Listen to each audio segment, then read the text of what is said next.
జై తెలంగాణ. అందరికీ నమస్కారం. కరీంనగర్లో భూమిరెడ్డి సార్ అంటే తెలియని వాళ్ళు ఎవరు ఉండరు.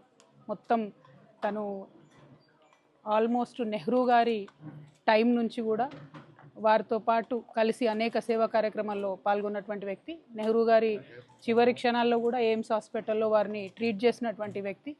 తర్వాత కరీంనగర్లో ప్రభుత్వ డాక్టర్లు లేనటువంటి సందర్భంలో సర్జరీ అంటే భూమిరెడ్డి సారే అనేటటువంటి పేరు తెచ్చుకొని ప్రజలకు ఒక నమ్మకం కల్పించి వైద్య వ్యవస్థ మీద చాలా సేవా కార్యక్రమాలు చేసినటువంటి వ్యక్తి. ఆనాడు విదేశాలకు వెళ్ళేటటువంటి ఆస్కారం ఉన్నా కూడా విదేశాలకు పోకుండా ఇక్కడే ఉండాలి, ప్రజలకు సేవ చేయాలనేటటువంటి ఆలోచనతో ఇక్కడే అనేక సంస్థల్ని కూడా ఆయన స్థాపించడం, కరీంనగర్లో మరి రెడ్డి హాస్టల్ లాంటి వాటిని కూడా దగ్గరుండి స్థాపించి సేవా కార్యక్రమాలు అందించడం, ఇవన్నీ కూడా మనం చూసినాం. మరి భూమిరెడ్డి గారి వ్యక్తిత్వం గురించి నేను ఎంత చెప్పినా చాలా చిన్నదాన్ని కాబట్టి సరిపోదు. అందుకే నేను ప్రభుత్వాన్ని డిమాండ్ చేస్తూ ఉన్నాను, ఖచ్చితంగా భూమిరెడ్డి సార్కి పద్మశ్రీ అవార్డు ఇవ్వాలి. దానికి కంప్లీట్గా మా తరఫు నుంచి మద్దతు ఉంటుంది.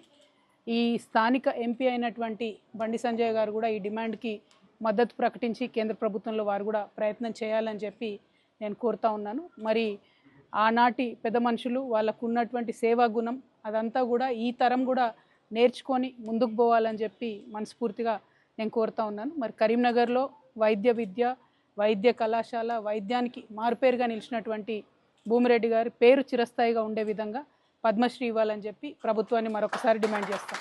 Thank you. జై Telangana. Hi everybody, this is Kiriti Damaraju. Like, share and subscribe to Saira TV.